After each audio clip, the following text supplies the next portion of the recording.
Europe 1 Soir Week-end.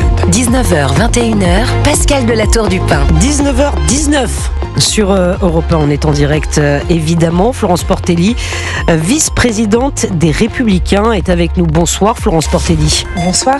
Alors évidemment, avant de parler de ce nouveau gouvernement, avant de parler de la participation des Républicains dans ce nouveau gouvernement, je voudrais entendre, et les auditeurs d'Europe 1 également, voudraient entendre votre voix, votre commentaire peut-être, sur les dernières polémiques autour des propos d'Emmanuel Macron à Mayotte, qui se justifient ce soir quand on insulte la France, le président se fâche. J'avais des gens du RN face à moi qui insultaient la France. Je rappelle aux auditeurs qu'Emmanuel Macron avait déclaré que l'archipel serait, je cite, 10 000 fois plus dans la merde après le passage du cyclone s'il n'était pas français.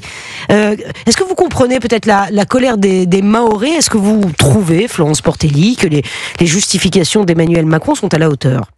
Non, moi je trouve qu'un président ne devrait pas dire ça. Il ne devrait pas dire ça et surtout il devrait faire preuve d'empathie quand des personnes vivent une situation aussi dramatique, sont dans un tel état de détresse et de dénuement. Et en aucun cas on ne peut cautionner des propos qui déjà montrent une certaine froideur, une dureté, et puis également qui ne sont pas à la hauteur de son poste. Enfin, il est président de la République, il ne peut pas parler comme ça à ses compatriotes. Et un président de la République, d'après des mots et des phrases rapportées par le journal Le Monde, Grande Tarlouse, le problème des urgences, c'est que c'est rempli de Mamadou, ça aussi.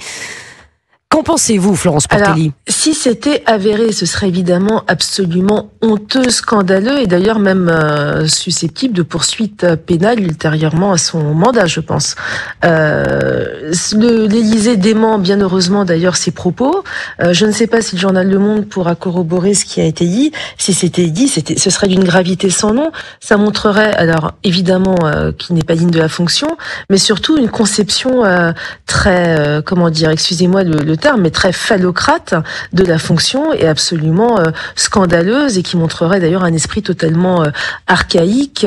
Moi, je serais absolument scandalisée si le journal Le Monde pouvait apporter la preuve que ces propos ont bien été tenus. Et vous avez raison de le souligner. Évidemment, l'Élysée a démenti, bien sûr, ces propos au Monde, effectivement, d'en apporter la preuve. Un mot peut-être aussi de Jean-Luc Mélenchon, puisque ça vient de sortir, colonne du Parisien. Attendez, c'est ce soir qui prédit la chute rapide du nouveau Premier ministre et de son gouvernement. Je cite, renversé par l'ensemble du nouveau Front populaire et qui se prépare déjà à une présidentielle anticipée. D'abord, est-ce qu'il va un peu vite, Florence Portelli? Non, mais il en rêve tellement, je sais même pas comment il fait encore pour dormir, il ne pense qu'à ça, il est obsédé par ça, il est évidemment pas obsédé par l'intérêt du pays. Il n'y aurait rien de plus dangereux que Jean-Luc Mélenchon à la tête de ce pays. Je ne soutiens absolument pas Emmanuel Macron, mais je peux vous dire que la perspective d'un Jean-Luc Mélenchon à la tête de ce pays serait pour moi le cauchemar le plus absolu pour les Français, pour notre nation. Et au lieu de s'agiter, d'espérer le chaos pour nos compatriotes, pour nous-mêmes, il ferait mieux franchement d'être un peu à la hauteur. Mais Jean-Luc Mélenchon est un extrémiste. Jean-Luc Mélenchon, je pense, est même un ennemi de nos valeurs républicaines. Il l'a montré encore récemment. Il le montre aussi par des positions qui parfois frôlent l'antisémitisme. C'est quelqu'un pour qui je n'ai aucun respect et je pense qu'il ferait mieux de se taire. Et vous, Florence Portelli, en tant que vice-présidente des Républicains, vous représentez les Républicains ce soir à l'antenne d'Europe 1.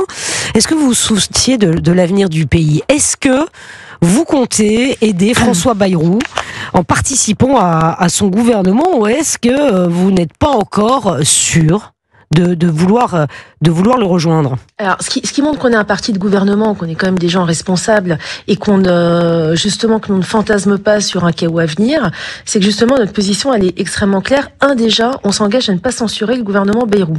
On n'a pas envie que ce pays vive ce qu'a vécu d'ailleurs la France sous la 4e République, des valses de gouvernement, l'instabilité institutionnelle, qui provoque d'ailleurs aussi une instabilité économique. Notre pays est en train de rentrer en récession, dans une crise absolument sans précédent, et à l'heure où notre dette explose lamentablement. Donc évidemment, on n'a absolument pas envie pour notre pays de participer à ce cirque-là, qui serait absolument terrible et qui aurait des conséquences dramatiques. Ça, c'est le premier point. La deuxième chose, c'est que là aussi, on montre qu'on est responsable. C'est que contrairement à d'autres, on ne cherche pas des postes. C'est pas un casting. On n'est pas en train de faire le casting d'un mauvais film. Ce qui compte pour nous, c'est que les valeurs les plus fondamentales soient respectées. Évidemment, mais quelles sont vos lignes rouges, Florence Portelli? Notre ligne rouge, par exemple, c'est de faire n'importe quoi sur l'immigration l'immigration et la sécurité.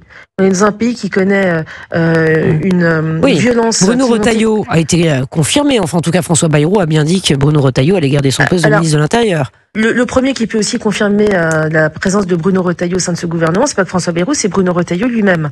Et Bruno Retailleau est animé quand même par l'intérêt général. Justement, ce que cherche Bruno Retailleau, c'est pas de s'installer à Beauvau et de goûter aux ordres de la République. Ce que cherche Bruno Retailleau, c'est de garantir une meilleure sécurité à nos frontières et d'essayer de mettre fin à une politique migratoire absolument dévastatrice pour ce pays. Donc, on ne rentrera pas dans un gouvernement qui n'apporte pas ces garanties-là et qui aurait d'ailleurs dans sa composition des gens qui seraient hostiles à une loi sur l'immigration. C'est clair et c'est net. Alors je vous dis, là où on est responsable, c'est que si on n'y est pas, on n'empêchera pas les gens de travailler. On apportera notre pierre à l'édifice par la voie parlementaire. Et comme en ce moment on est dans un régime qui d'ailleurs pourrait être plus favorable au Parlement si les gens se comportaient dignement, on travaillera au sein du Parlement en faisant des propositions. Et puis si François Bayrou accepte d'entendre les revendications des Républicains, notamment en matière de sécurité et d'immigration, mais pas seulement, mais surtout là-dessus, eh bien, dans ce cas-là, on pourra envisager notre présence au sein du gouvernement. Pour l'instant, vous n'avez eu aucune garantie, Florence Portelli ? On n'a eu aucune garantie à l'heure où je vous parle. Et puis sinon, qu'est-ce que diraient vos auditeurs ? Ils diraient, mais si on y allait, quoi qu'il arrive, quoi qu'il en coûte, comme dirait l'autre, ils diraient, visiblement, encore des gens qui vont à la soupe.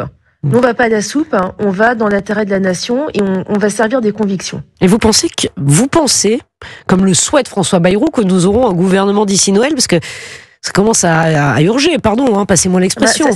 C'est vrai que ça devient quand même, honnêtement, si la situation n'était pas dramatique, il y a presque un côté un peu cocasse à dire d'ici les fêtes de Noël, sous le sapin, on aura peut-être un gouvernement. Enfin, c'est un peu vous y croyez, Florence Portelli ? J'y crois. Je crois plus au Père Noël, ça c'est sûr. Mais on peut avoir un gouvernement avant Noël. Mais vous vous rendez compte quand même le côté ubuesque et ridicule de la situation. C'est-à-dire qu'aujourd'hui, on en est à commenter est-ce qu'on aura un gouvernement avant Noël, sachant qu'on a déjà eu le renversement du gouvernement précédent. Et c'est vrai que j'ai un petit pincement au cœur parce que je me dis franchement, avoir censuré le gouvernement Barnier, tout ça pour ça, je trouve ça vraiment navrant. Alors Jules Torres, c'est une petite question à vous poser. Mais justement, vice-présidente des Républicains. Pour faire le prolongement de votre réponse, est-ce que vous trouvez François Bayrou au niveau où il y en a certains dans votre famille politique qui regrettent quasiment Michel Barnier? Est-ce que François Bayrou, avec les polémiques qu'il a connues lors de ses premiers jours à Matignon, est-ce que vous trouvez qu'il est à la hauteur de la situation? Alors, bonsoir. Je veux pas rentrer dans je ne suis rien pour me permettre d'avoir des jugements de valeur sur des êtres humains. Enfin, j'aime pas trop. Vous êtes une élue. Oui, je suis une élue. Non, mais tout à fait, j'ai mon opinion. Mais je veux dire, je veux pas participer à la critique de la vie politicienne en m'abaissant à dire est-ce que François Bayrou est à la hauteur ou pas. Je vous dis de manière globale, déjà, j'étais triste de la fin du gouvernement Barnier parce que je pense en effet que Michel Barnier apportait de la dignité à la fonction, apportait une stature et que ça tranchait avec le nouveau monde soi-disant où j'avais eu l'impression plutôt d'entendre japper des roquets et là ça faisait vraiment du bien d'avoir Michel Barnier à la tête du pays. J'ai mon opinion sur François Bayrou, je vous avoue que c'est pas vraiment la personne pour qui j'ai le plus d'appétence depuis un certain temps, mais ce que j'espère c'est qu'il réussisse à la tête de sa mission parce qu'il en va de l'avenir du pays.